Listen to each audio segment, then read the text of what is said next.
Hey guys, hey, it's Dr. Jerry Mills here with Mills Chiropractic and Wellness Center, and I've been wanting to do this video for a while. It's actually it's the very first class I ever taught, and I used to teach it regularly in clinic, but I really haven't done it for probably about a decade, and which means yes, I am getting old.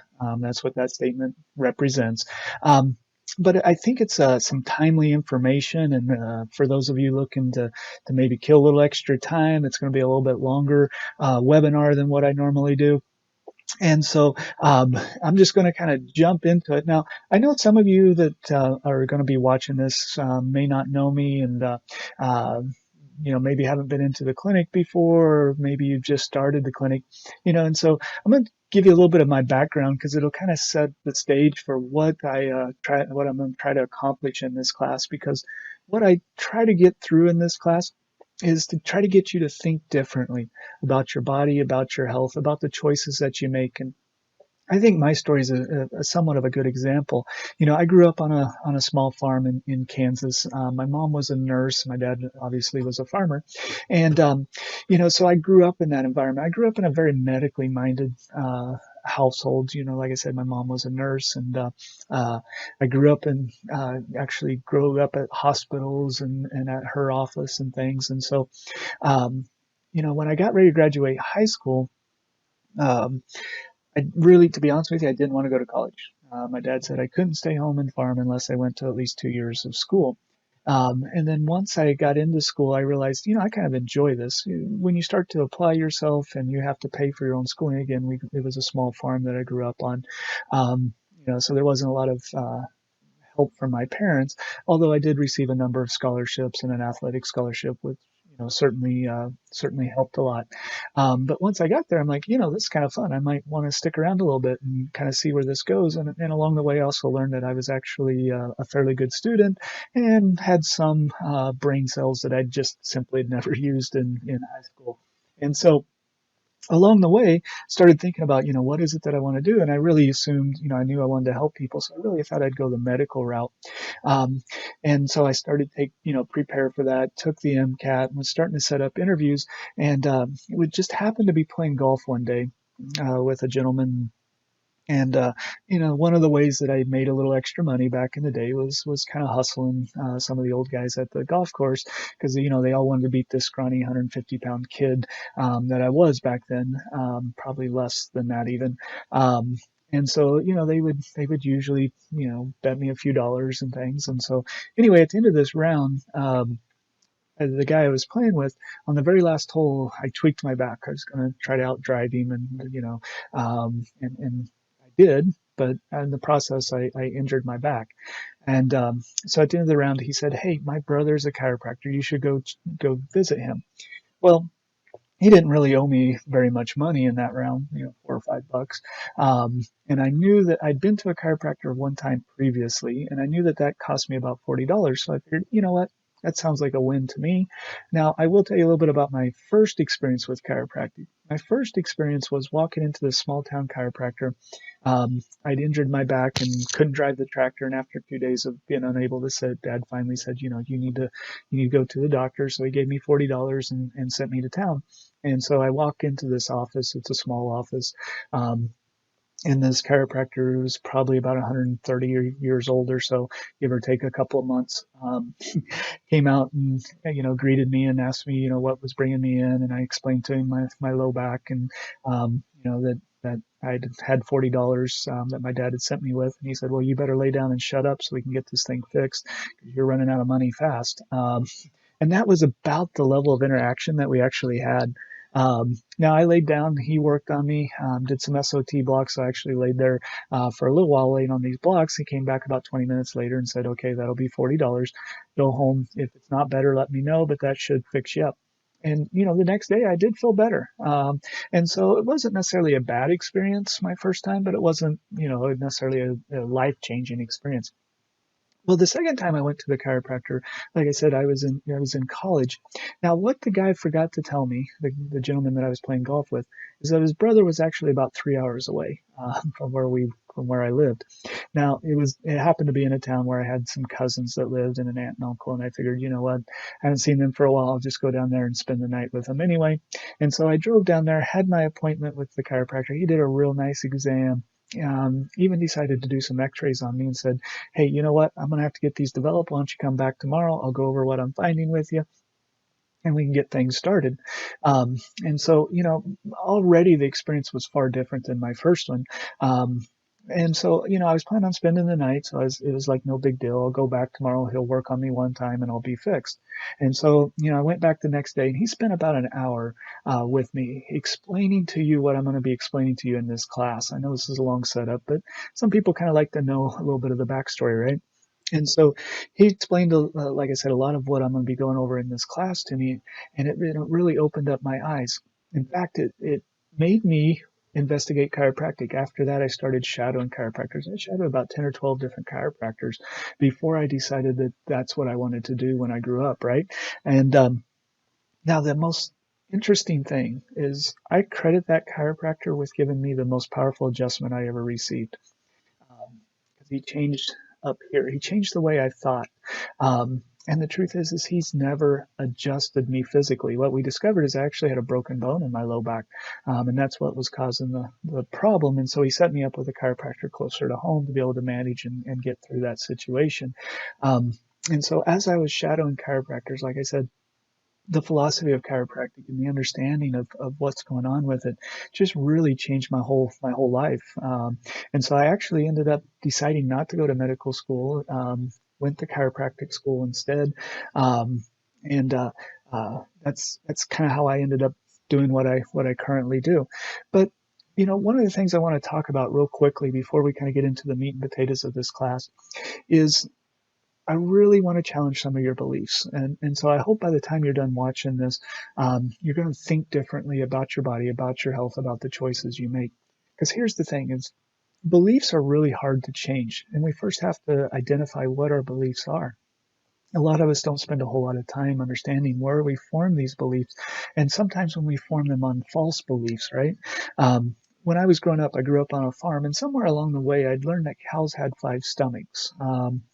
And so I reasoned as a young person for probably 3 or 4 years old, probably 3 or 4 years old, that I probably had 5 stomachs too. And so my reasoning, my thought was, is if we had 5 stomachs, there must be a reason that we have 5 stomachs. And the reason that I came up with is that each stomach digests different types of food. And so at one point I became very strict about my plate and so that food would not touch because the food needed to go, each type of food needed to go to its own particular stomach. And if I mix those foods, that's not good. It wouldn't get to the right stomach, right? And so I really started developing a behavior based on my belief that we had these 5 stomachs. And, it got bad enough that finally my mom's like, why are you doing this? Why are you so serious about keeping your food separated? And I explained to her why, I didn't want my food mixing. I had 5 stomachs and, that wouldn't be good if it all went to different places. And even as a young boy, it did take some convincing. But she actually pulled out one of her medical books and was able to show me that, hey, we only have 1 stomach. Cows may have 5, but as humans, we only have 1. And eventually that changed my underlying belief, which changed my behavior towards letting my food touch. Now, that's a silly example, but it's an example as to what happens when we start to form our behaviors on some false beliefs. And so as I go through this class tonight, or today, or whenever you're watching this, you're probably going to identify some of those. And so hopefully you can start to make different choices based on a new paradigm or new understanding. Now, usually when I do classes, a lot of times I'll end the class with my references towards the end so that patients know where some of the information is coming from and so that they can understand it and grasp it. And so in this particular class, because I am challenging a lot of the core beliefs that people have, again, I start off with my references in this particular class, just so that I'm not making this stuff up, but also to be relevant to you and truthful to you. Most of the ideas, in fact, all the ideas that I'm going to be sharing with you in this class are really not my own. I've stolen them from other people and kind of formed these thoughts. And so, while I would love to take credit for them, they're really other people's works that I'm just kind of building off of. You know, I figure since most people think chiropractors are a little far out there anyway, that's a great place to start. Start in the far reaches of outer space. And when you look out into outer space, what looks random out there or what looks chaotic, there's actually order to it. When we look to the stars and to the heavens, we know how to predict things like lunar eclipses and solar eclipses. We know, how the constellations change in the sky. We understand these things now because we now understand some of the rules and the principles and the laws of physics and of astrology and all of these things. We have better understanding of what's occurring. What we understand is that there is an order to it. There's an organization to it. And whenever there's order and organization, there's an intelligence behind it. And it's this intelligence that allows us to predict those things like lunar eclipses and solar eclipses. But it's also that intelligence that is inside each and every one of us. It's that intelligence that's inside of us that allows us to know that we are alive. There's an intelligence inside of every living thing, from the smallest seedling to the giant redwood trees, from ladybugs to little boys and puppy dog tails and everything in between, right? It's this intelligence that allows us to know that we are alive. It's what separates us from non-living. It's this ability to grow, to adapt, to change to our environment. This intelligence is on the job every second of every single day. As long as you're alive, there's an intelligence inside of you. And this intelligence starts from the very moment that you become you. When sperm and egg first meet, those cells start dividing. And by the 24th day, you have a heart because that intelligence is directing it. By the 36th day, you have eyes, which I think is pretty amazing. But as powerful and important as the heart is and the eyes are, I always ask, does anybody know what deforms first? Yeah, the very first system inside of your body to form is actually your nervous system. And it starts to form within 7 hours of that sperm and egg first meeting. And that's because the nervous system is the most powerful system in your body. It's what tells a heart cell to become a heart cell. It's what tells an eye cell to become an eye cell. It's that neural integration that helps to direct. And as you're going to learn, everything that happens in our body happens through that nervous system. That intelligence is expressed, if you will, through that nervous system. And not only that, that intelligence is there all the time. That intelligence knows when to tell the heartbeat, where are the eyes to look. That intelligence knows how to keep you healthy. And that's because you have access to one of the most powerful healing properties in the world. You have access to the most powerful doctor in the world. And that, unfortunately, it's not me. It's the doctor inside of you. That special intelligence is on the job 24 hours a day, 7 days a week. It never takes a break. It tells your heart when to beat. It tells you how to digest food. It tells you when to sweat. It tells your immune system when to kick on. What we now understand in science is that intelligence inside of you should keep you alive and healthy for about 120 years. But if you lose health, you need a good doctor. And like I said, the best doctor in the world is you. So congratulations, you just became a doctor. It's that doctor inside of you that knows exactly how much insulin to release. It knows exactly how much stomach acid to release, which is always changing, right? We don't need stomach acid if we haven't eaten, but if we do, we need some more. Same thing with insulin. We don't need a high insulin if we don't have high sugar, right? That doctor inside of you knows exactly how much adrenaline to release, which again is always changing. It varies from person to person, in situation to situation, second by second. That doctor inside of you is taking care of those things without you really having to think a whole lot about it.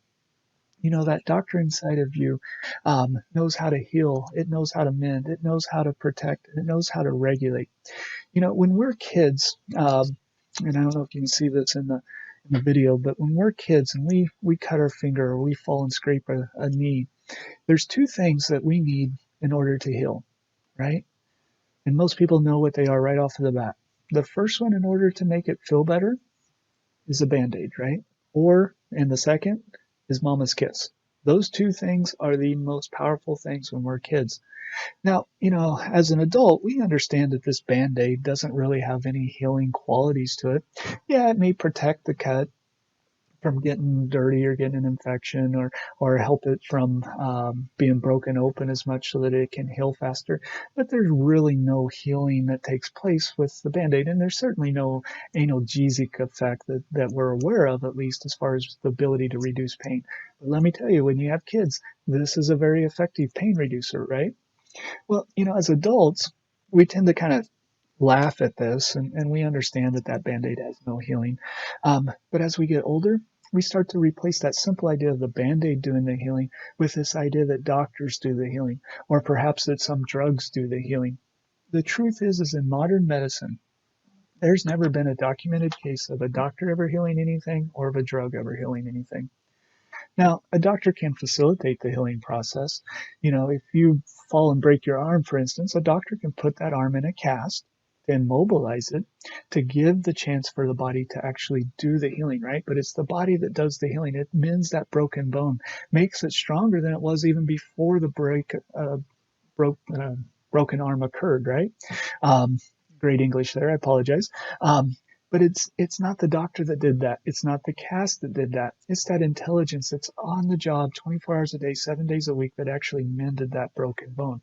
Like I said, we can sometimes facilitate the healing process or direct it, but we're not the ones that have ever done the healing. The only thing in modern research that's ever been shown to actually do healing is that doctor and that intelligence that's inside of you that knows how to do that. It's that doctor in you that knows how to eliminate backaches, cure headaches, relax tight muscles. That's the doctor that does all that. Now, while we're talking about this, I want to talk a quick second about what the purpose of pain is. And so, um, you know, a lot of times in my seminars, I'll grab somebody out of the audience, and I'll usually do it before I get to this slide because it's amazing how few people raise their hand when you start talking about pain, right? Because they all kind of know what's coming.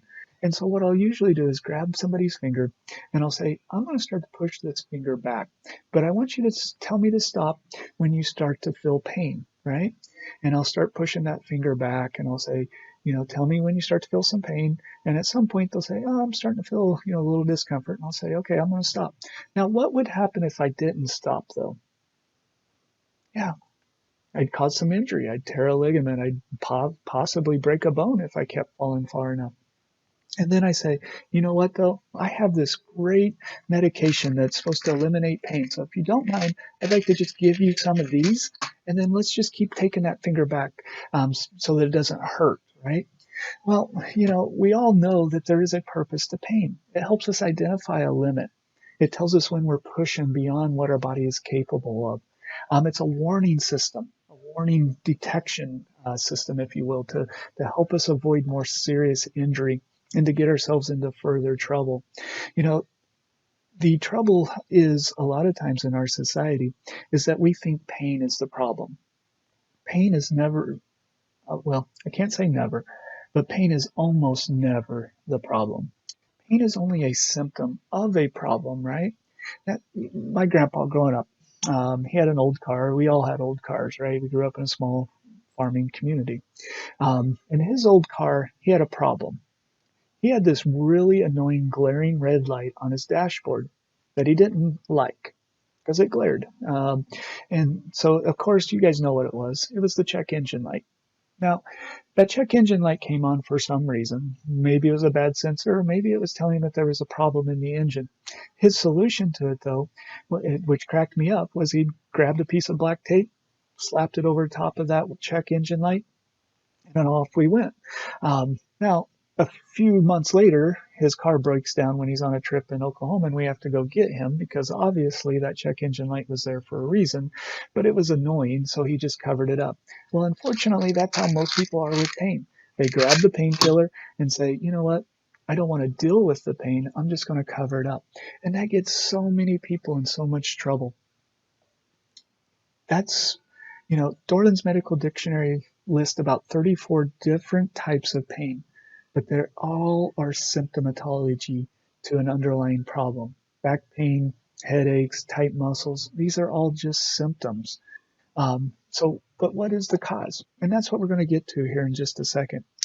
If you're not enjoying true health and you're listening to this class, there is something that's interfering with that doctor inside of you. Now, it can be a host of things, and it's usually not just one thing, right? It's usually a number of choices, lifestyle factors, things like that that's interfered with that innate intelligence and that ability to self-heal and to self-regulate. You know what? This kind of gets me to a different topic. Do you know what one of the most misunderstood words in healthcare is today? I'll give you a hint. It's not the word care, it's the word health, right? The problem that we have in healthcare is that we don't have a very good definition of health.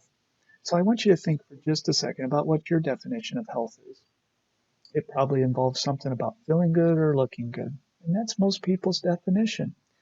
But that's not what the real definition of health is. And it's this misunderstanding of what health is that's led us down a pathway that is not good.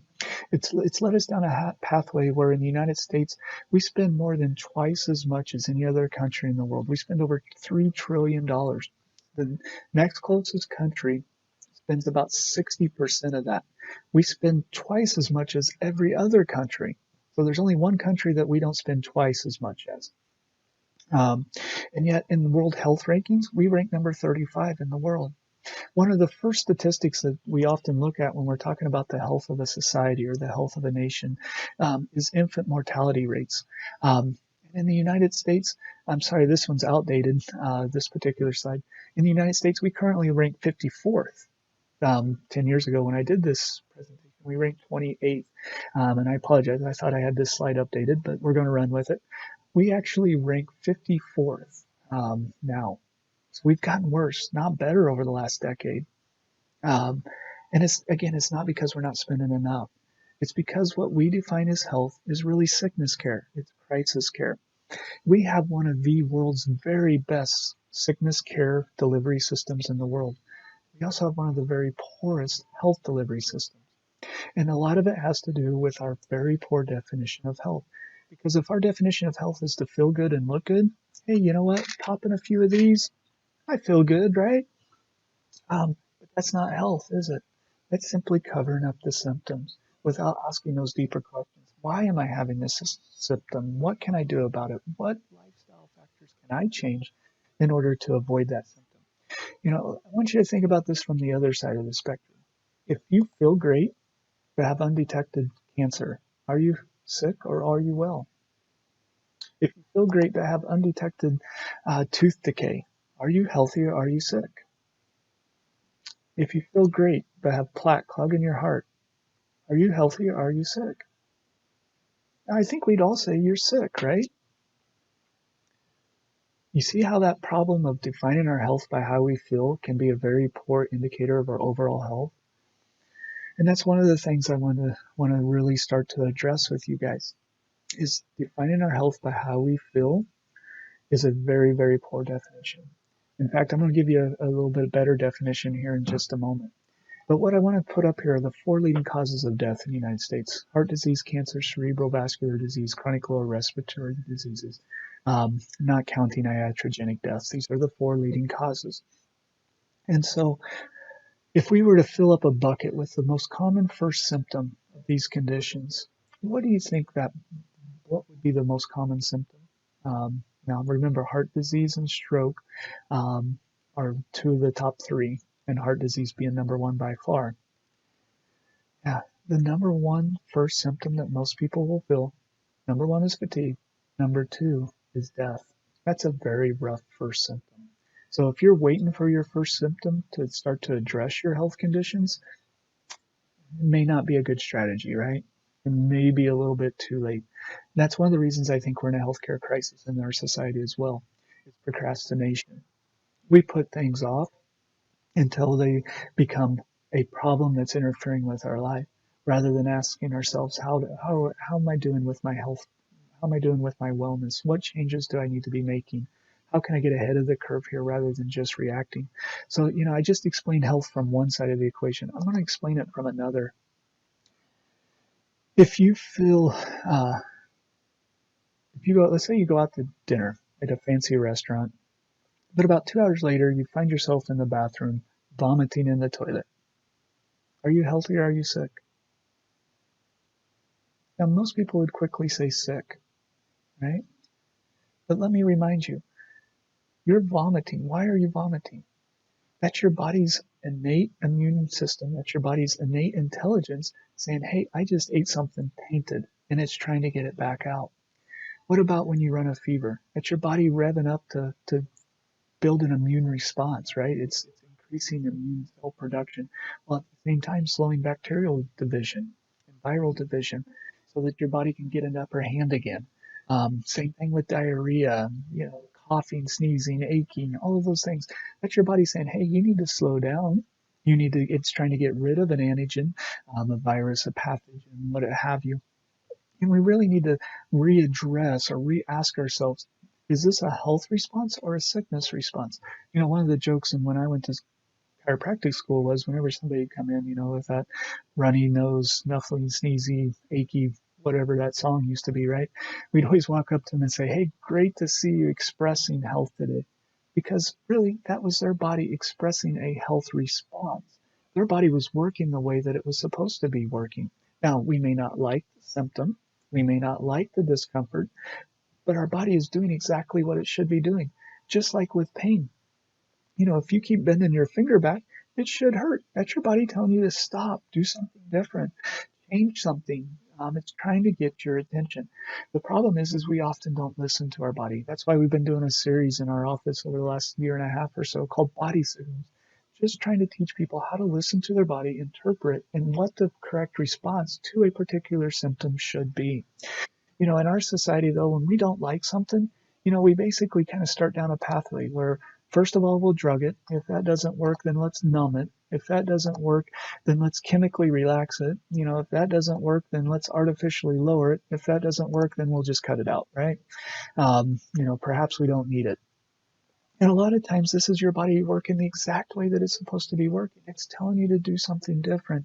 It's not telling you to cover up that emergency check engine light that's come on. It's telling you got to change something. So I told you I'd give you a better definition of health. And here's the definition I like to use. It's from the World Health Organization. I figure if we're going to take one, we might as well take it from somebody that has health in their definition. It's called, in their definition of health is optimal mental, physical, and social well-being, not merely the absence of disease or infirmities. What does that mean? It's really how well are you functioning in all aspects of your life, not how are you feeling or what are your symptoms at a given time. You don't get you're not healthy one day and sick the next. You may be expressing symptoms one day and not the next. That's very possible. But your overall health status hasn't changed based on that symptomatology, right? And that's an important point that I really want you to think about and ponder there for a second. Are you really healthy one day and sick the next? Or are you just expressing symptoms one day and maybe not the next, right? That's a big difference and that's a big understanding that I want you to get from here.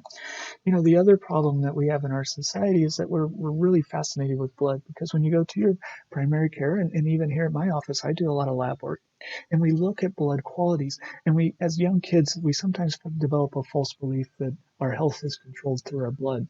Now, we can see impacts of what's going on with our health in our blood, but our health is really directed through a much bigger, more powerful system than our circulatory system or our blood. And it's not our blood pressure, it's not our pulse. These are not the things that dictate our health. What dictates our health is our nervous system. It's the nervous system that tells your heart when to beat and how to beat. It's the nervous system that tells you when to take a deep breath. It's filling your lungs and taking care of this without you even being aware most of the time. It's your nervous system that's breaking down food and pulling out the nutrients that your body needs. It's that nervous system that helped you go from a crawling child to a walking adult. Um, it's that nervous system that directs, dictates, and empowers the body. It's that nervous system that revs up when your body needs to fight off an infection to get your immune system going. The nervous system is the master system. It's what controls everything that's going on in your body. In fact, it's so important. It's the only system that's completely protected by bone. Your brain has your skull, your spinal cord has the vertebrae. In fact, the spine has to serve a very difficult job. It has to allow movement, but it also has to be protective of the spinal cord and all the delicate spinal nerves that come out from there. The spinal cord is kind of like the information superhighway. It allows information to come from the body back to the brain and from the brain back to the body. And it's this constant communication that's taking place. Now, before we move on, I'm going to ask you a quick quiz question. If you feel great but can't turn your head fully, are you healthy or are you sick? You're sick, right? You don't have full function, but you feel great. Yeah. And see, this is where we get into some problems, right? Now, at this point, when we start talking about this superhighway, we know that sometimes there can be interference along this highway. And this interference is what we call subluxation in chiropractic. Sub means less and luxation means light. Translate as less light. But what it really is less communication between the brain and the body. We can get interference in this nervous system. And as a chiropractor, this is what I work on. So at this point, I'm going to do a little skit that I'm going to use my in-office helpers for. And I will warn you, in this skit, I didn't realize how big of a deal it was going to be to give one of my office assistants a squirt bottle of water. She took a little bit advantage of it. So anyway, I hope you enjoy the skit that they did here. All right, so we're going to do a quick little demonstration on how the nervous system is designed, how the body's designed to work. And so in our demonstration here, we're going to have the brain at this end, and we're going to have my second favorite organ, the stomach, at this end. And we're going to go and see how the nervous system is supposed to communicate information back and forth. So brain, you're the brains of the operation. Where are we going out to eat? We are going to Jose Peppers. All right. Doc's buying. We'll see. So we're going to go out to Jose Peppers. We're going to have some, some dairy cheesy goodness and enjoy that. But when we go out to eat, when we eat, we first chew and then it goes down into the stomach. And then the stomach needs to do something with that. What is the stomach's role in the process of digestion? Release stomach acid. Release stomach acid. So you have some stomach acid there in your hand. Well, we're going to go out to eat first. Okay. And so when you get a signal, you're going to release that stomach acid. So let's go out to eat. Let's say we're enjoying our espinaca. So the brain knows that food's getting ready to hit the stomach. So it's going to send a message down from the brain through the spinal cord, through the spinal nerves, all the way down to the stomach saying release some acid. And let's say a normal signal is about 4. Just be careful we don't get the stomach acid all over the brain here. And so now the stomach is not the brains of the operation. It just does what it's told, and it's a good soldier to do that. And so it's going to send a signal back to the brain saying stomach acid was released. And so it's going to come back up through the spinal nerves, up through the spinal cord, back to the brain saying acid was released, and everything works as it's supposed to. However, we know that there are times when we get interference in our nervous system. We can cause damage to the nerves, especially as it exits through the spine, because that's a vulnerable area. The spine has to be able to move, but also protect this delicate nerve tissue. And so sometimes what will happen is we'll actually pinch this tissue. Now, this is what most people think of when they think of a chiropractor. However, the truth is this only happens about 10% of the time. This is your bulging disc, your arthritis situations, your stenosis, things like that, where it actually starts to compress that nerve tissue down. Now, the good news is like I said, this only occurs about 10% of the time, but as chiropractors, we're really pretty effective with this situation as well. But let's look at what happens in the nervous system. Let's say we go back out to eat again, and we know we're going to need to be able to release some stomach acid, but at that particular level, it's getting compressed. And so what ends up happening is only a small amount of the signal makes it through, and it comes down to the stomach saying release some stomach acid. So it's a weak signal, so the stomach does a weak acid release. But the stomach's not the brains of the operation. It did what it's told, and so it's going to send the signal back to the brain saying stomach acid was released. Now what the body does that's actually very smart in a lot of ways is that it usually sends signals down one vertebral level but brings them up another.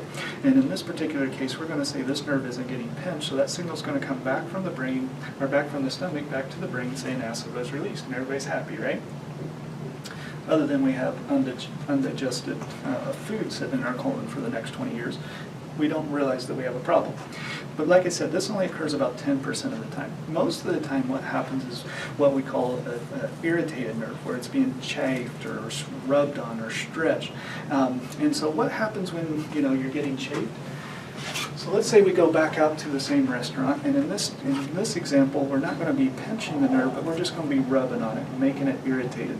And that message is going to come from the brain down to the stomach. It's going to get to this area that's being irritated, and it actually ends up coming out the other side looking something like this, right?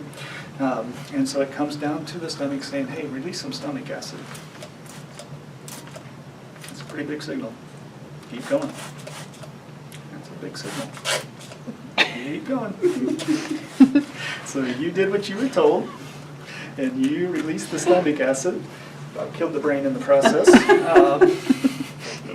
But you did what you were told, and the brain's going to, or the stomach's going to send a signal back up through the spinal nerves, up through the spinal cord, back to the brain, saying acid is released. Everybody's happy, right? You digested your food, you got all that cheesy, delicious dissolved. You also dissolved half of your stomach in the process, right?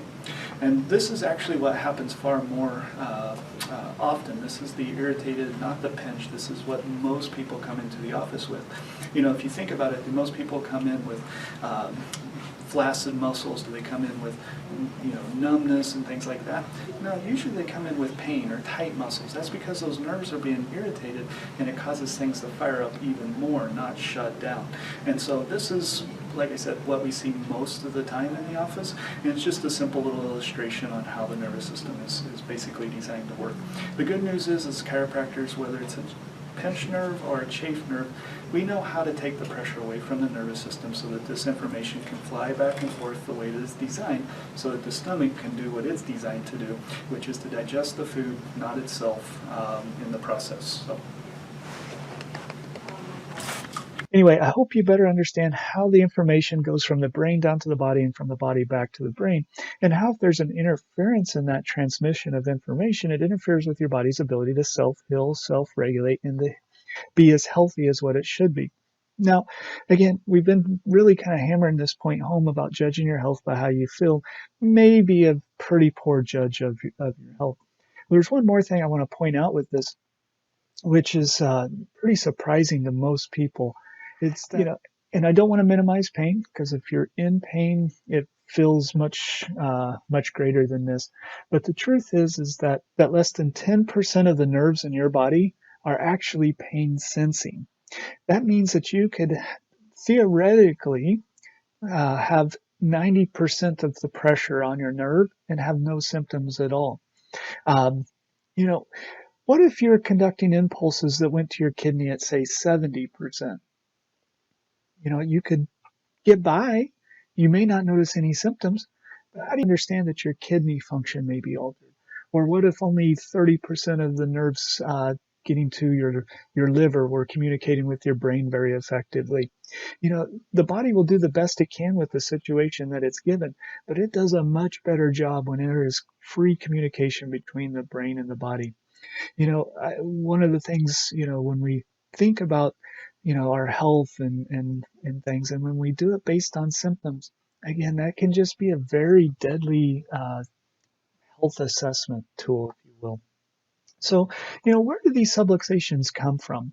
Oftentimes, one of the first subluxations occur, and as I used to give this class, I would say your first subluxation begins at birth. It's a very traumatic process of being squeezed through the birth canal, or whether you're born with C-section or what have you.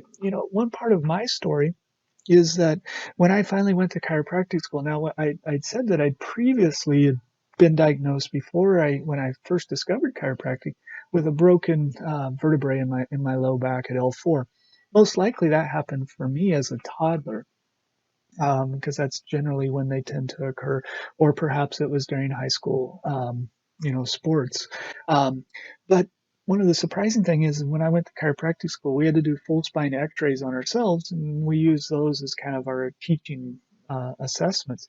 And one of the things that was surprising to me was that I had cervical degeneration. Now remember, I was only 22 or 23 years old, and I already had stage 2 degeneration in my neck. It takes 20 plus years to develop stage 2 degeneration.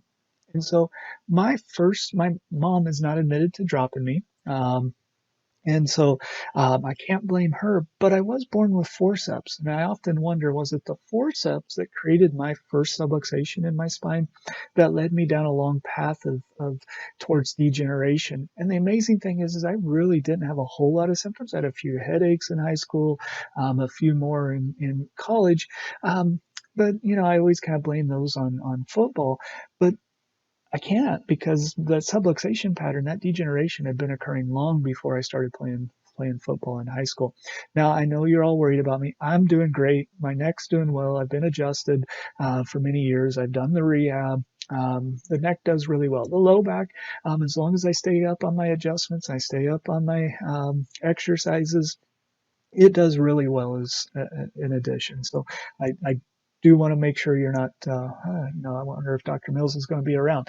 I plan on being around for a really long time. So, but yeah, like I said, I always assume that our first subluxations happened at birth. One of the things I've learned over the last decade, especially as I've gotten into functional medicine and understanding the chemical side of things, is I really think we are probably subluxated before we're even born. One of the things that got my attention a number of years ago, especially as I was kind of getting into functional medicine and understanding a little bit more of the chemicals that we're exposed to, is a stressor to our body. You know, this study they were looking for 287 known cancer-causing carcinogens in umbilical blood, in the umbilical cord, and they found 180. Okay, think about that. They were testing for 287. There's over 60,000 chemicals in the world that have never been tested, by the way. So we don't know if they're good for us, bad for us, if they have no effect on us, because they simply have never been tested. These particular chemicals, these 300, they know are carcinogens, and they found 180 of them in umbilical blood. We are just exposed to things, stressors on our bodies long before we're even born. One of the things that I reiterate in our body signals classes, and I hope to continue those, and I hope you're able to come to those, is that, we are not only exposed to more stress in our world, we're exposed to more unnatural stress. And that's one of the problems that we have. And we really have to do a lot of extra steps to overcome some of this. Because, we're just getting exposed to stuff at alarming rates. We're in this constant exposure to toxins of all kinds, whether it's, toxic drugs, toxic cleaning chemicals, herbicides, pesticides, water bottles, the BPA in water bottles, right? It's an endocrine disruptor, a cancer causer. I mean, so, I'm not trying to make you live in fear or anything, but do understand that our bodies are under an attack all the time. And so, you know, one of the other things before I kind of move on, for those of you that have kids, get your kids checked. Like I said, I was 20 years old. I already had stage 2 degeneration, very limited symptoms. I often wonder, my parents didn't know about chiropractic. I often wonder, could this have been headed off? Would I have had the neck problems that I had at that age, and that unfortunately I'm going to have later in life because of those that degenerative change that occurred. Now I'm trying to do my best to make sure it doesn't progress and all of that. But the truth is some of that damage I've been able to correct. Some of it is uncorrectable, and I'm just going to have to manage it for the rest of my life, which I'd rather manage it than just ignore it, right? So I'm doing my part. But kids, the research really is showing that most of the problems in adulthood, especially with spinal degeneration and arthritis and things like that, probably happen way, way earlier. In fact, one of the research articles that I read recently, and I'm working on a book on arthritis, is that they were finding degenerative changes in the disc, in the low back disc joints, as young as 2 years of age. I mean, these kids are just learning how to walk, and they already have permanent disc damage that is already starting at that early age. So I strongly recommend every parent get your kids checked. Some kids often check out good, and we no adjustments required. Other times we do have to do some adjusting. So get the kids checked. Growing pains is one of those often things that I get asked about, and I think it's one of those warning signs, because there's really no proof that growing pains are related to rapid growth. We do recognize them during a rapid growth period, but I really think it's one of those warning signals that our body's having difficulty adapting for some reason. And I think it's one of those warning lights that we need to pay attention to and make sure our kids are getting assessed and getting adjusted if that's what they need to do. You know, we want their nervous systems to be running at tip-top shape from the time they're born till the end of their life, right? Every patient that comes through the door. But it's so important for kids to get adjusted. So I just threw that slide in there because I just wanted to take a moment. So again, where do these subluxations come from? Well, we basically break them down into three broad categories. The first one's most, pretty obvious to most people. These are what most people think of when hey, I wrenched my back or whatever. And it's the physical traumas of life. Whether it's, carrying a laundry basket or bucking hay, which I'm sure all of you guys have done. In fact, it was in the top of a hay barn when I finally decided I wanted to stay in college after my first year of college, right? Sitting up in the top of a hay barn. It's dusty, it's dirty, there is no wind up there, and it's about 110 to 120 degrees typically, and it's all itchy and just disgusting. So that's when I decided I wanted to be a chiropractor and perhaps created subluxations doing that in the process, right? But most subluxations, we tend to think of, hey, I bent down to tie my shoe and my back went out. No, that problem had been growing long before that. Especially in our society, we sit way too much. The saying is sitting is the new smoking. Well, those joints, they get dehydrated, they decay, and they become vulnerable to injury when we do actually try to move something as simple as bending down to tie our shoe, right? So physical trauma, most people understand how you can get a joint misaligned or how you can get a subluxation, or how you can get that joint irritation from that. The other two are less obvious to most people, but I personally think are just as big of factors when it comes to this nerve interference that we're talking about with the subluxation. And the second cause I've already alluded to a little bit when I was talking about infants, but it's chemical. The chemicals we're exposed to, whether it's drugs, alcohol, smoking, whatever the case may be, the carcinogens in our environments, the carcinogens released from our carpets or chairs, all of these things, our body, we can kind of think of it like a bucket. Our body can handle so much. We have a bucket that can handle some things. But when that bucket gets overloaded, that's when problems start showing up, right? Um, and the last one is the one that, as chiropractors, we used to get laughed out of the building about, especially when I was first in practice. Like this was like a little new agey for most people because we thought the brain and the body were not, you had your brain and you had your body, right? Now we understand there's this whole brain body connection. And so mental stress can be a big time cause of subluxation. You know, You've probably all had the opportunity where you felt butterflies in your stomach when you had to talk in front of a loud crowd or something, a large crowd, or a loud one for that matter. But anyway, when you've had to do that and you felt those butterflies, it's not just in your head. You're feeling those in your tummy as well. And that's because the brain and body is connected, right? So whatever happens up here is going to have an impact on our physiology. And our physiology actually is going to have an impact on our brain as well. And that's why it's so important to have those mental times, those down times where you can de-stress and clear your head a bit, and to do the things that you need to do for your emotional life. One of the questions oftentimes people ask is, and I used to hear this more, I'll be honest, I don't hear it as much, but they'd say, I'm going to talk to my real doctor, or I saw my regular doctor. Now, first of all, I'm pretty regular, and I'm usually pretty real, but I understand what they're referring to. And the assumption is that maybe chiropractors aren't as well educated. And while it's true where there are some areas where we, maybe have less education than medical doctors, on a whole, it's relatively similar education or schooling and things. Now, our rotations are certainly shorter, our internships and preceptorships and all of that. But as far as education goes, we are as chiropractors very well educated. In fact, we actually have more classroom hours than most MDs have, and so I understand the question there, but we are very well educated. I kind of think of chiropractic like a piano tuner. Our job is to find areas that aren't quite just right, and try to bring the body into tune or a higher resonance or a higher frequency so that the body can operate the way that it's supposed to. And which brings me to the next point is that chiropractic adjustments are safe.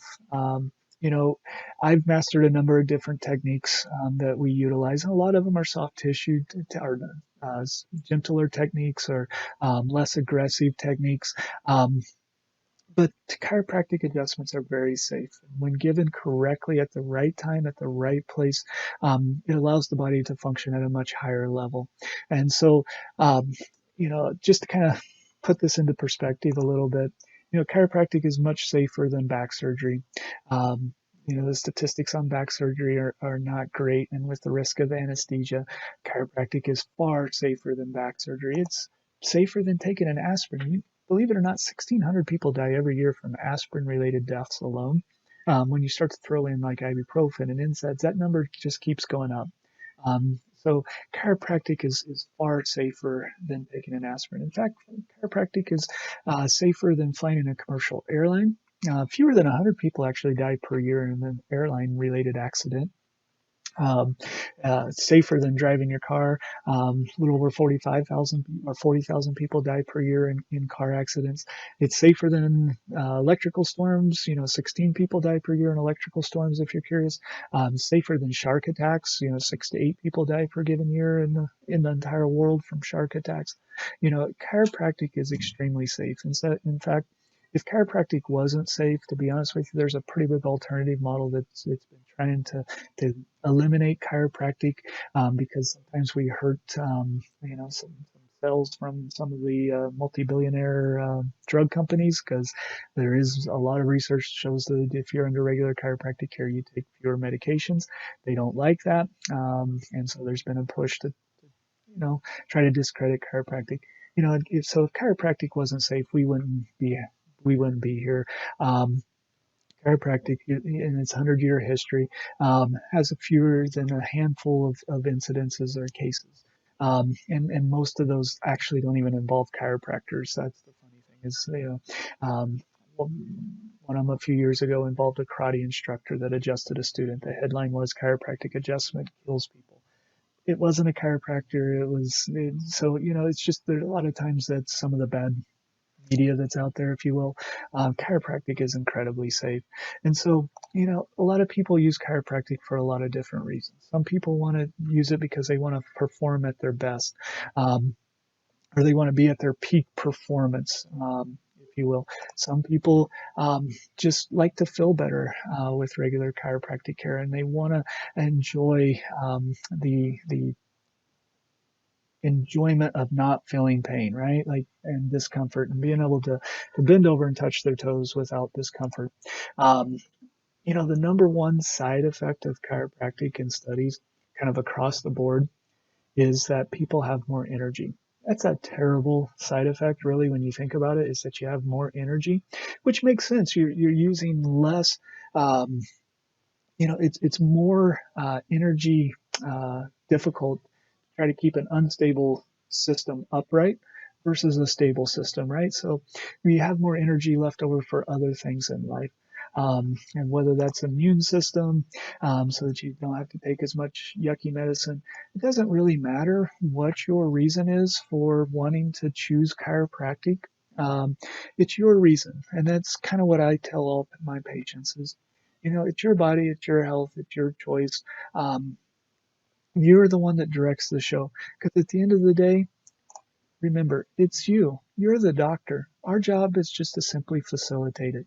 So I know that's a little weird doing a webinar that's designed for an audience, but I just really felt like this information needs to be able to get out to people. And I think there's some good takeaways here. So and I hope that you get something from this. I hope that it challenged some of your thoughts about health and wellness and kind of what your responsibility and your role in it is and perhaps what my role in that process would be.